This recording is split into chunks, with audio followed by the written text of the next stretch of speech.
आप खड़े हुए थे, कुछ बोलना चाहते हैं माननीय राहुल गांधी जी? राहुल जी। धन्यवाद स्पीकर सर। हम चाहते थे कि नीट पे एक दिन का डिस्कशन हो।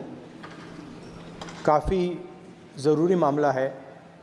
2 करोड़ युवाओं को नुकसान हुआ है। 70 बार पिछले 7 साल में पेपर लीक हुए हैं। तो हम चाहते थे कि एक दिन चर्चा इस पे हो। ठीक। तो अगर आप मौका दे सकें। ठीक है। राष्ट्रपति अभिभाषण पर आप विषय रखें, क्योंकि हमने व्यवस्था दे चुके हैं पहले ही कि राष्ट्रपति भाषण के मध्य में न शून्यकाल होगा न कोई स्थगन प्रस्ताव को लिया जाएगा।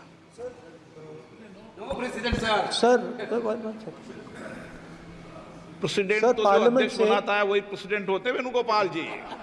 सर पार्लियामेंट से माननीय फिर सभापति बता देंगे, ये प्रेसिडेंट होते हैं ना साहब।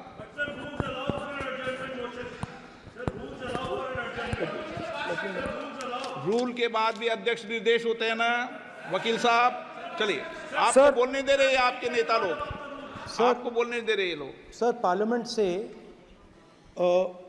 देश को मैसेज जाता है।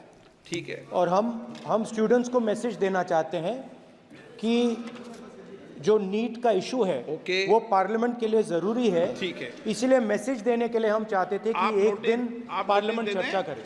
मैं देखता हूँ। ठीक है। हाँ, नो कंक्लूड कर दिया उन्होंने पहले विषय।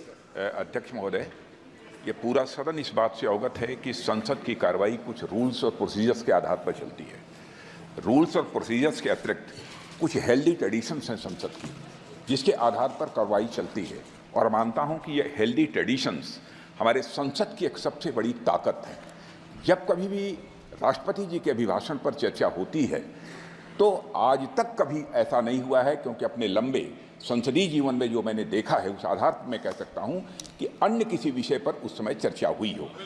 इसलिए मैं अपने सभी सम्मानित विपक्ष के सदस्यों से भी आग्रह करना चाहता हूं, आप जिस विषय पर चर्चा करना चाहते हो आप चर्चा करें, लेकिन एक बार राष्ट्रपति से संबंधित जो धन्यवाद प्रस्ताव है उसको संसद में पारित करने के बाद ही करें। यह मेरा सभी से विनम्र अनुरोध है।